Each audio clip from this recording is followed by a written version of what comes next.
Одан кейін қазақта ырымдар бар. Енді шариғатқа сай келетіндері бар, сай келмейтіндері бар.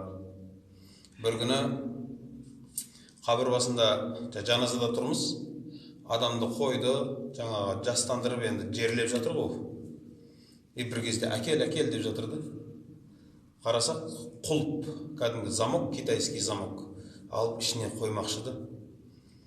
Сосын мен сұрап отырмын, не істеп жатсыздар десем, қарасаңыз, өлімді құлттап тастамақшы қойған адамдар.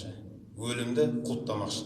Құлт тастаймыз дейді. Одан кейін не мақсатта десе, осы үйге енді өлім келмесін, құлттанбасын. Құлттансын өлім дейді. Субханалла. Мен айтамын да, сіздердің үйлеріңізге өлім келмей қойса, 200 жыл, 300 жылдан кейін шашап кетпейсіздер ме деймін да мына өмірден. Қарасаңыз, ағайындар, кейбір нәрселер бізге осындай білместікпен кіріп кеткен да. Китайский темір өлімді тоқтата алса, субханалла, не қылып жүрміз онда бәріміз қырылып.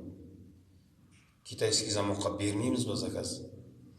Қарасаңыз, бір үйде осы жақында ғана сөз жатыр да. Осындай әңгімелерді айтып жатсақ, дуалға шеге қағады да. Шеге қағып жатыр.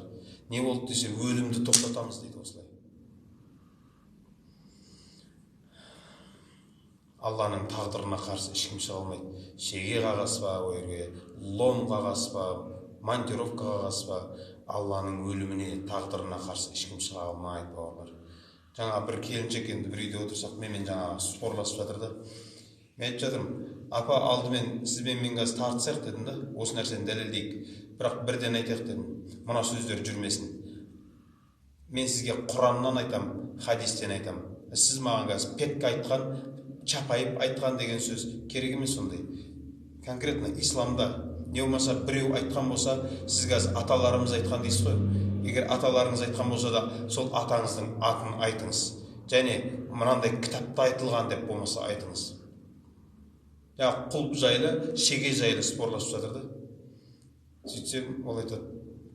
Естіткеніміз ғой баяғыдан келетқан нәрсе. Кім айтты? Аталарымыз. Қайсысы? Білмеймін айтыр естіп келетқан. Мен айтам да, біз өлеміз ертең. Ертең біздің немерелеріміз келеді да, дәл сол сізден естіген нәрсесін апаларымыз айтқан деп айта береді да. Бірақ дәлел жоқ та. Ислам деген нәрсе, біз өлеміз, біз кетеміз, біз шіріп жоқ болып кетеміз біз. Бірақ Құран мәңгі ғой. Құран қияметке дейін, хадис кітаптар қияметке дейін. Біз не қыламыз? Аталарымыздың сөзі, апаларымыздың сөзі. Мысалы, бұрын 100 күндік жоқ еді, жігіттер қарашы. Бұрын 100 күндік жоқ еді. Қазір пайда болды. Қазір 100 күндікті кәдімгі шариғатта бар сияқты істеп жатырмыз ғой. Ал біз өлеміз, біздің немерелеріміз айтады. Бұл шариғатта бар, аталарымыз істеген деп айта беретін болады да. Біздің қаяқтан алғанымызды олар білмейді да.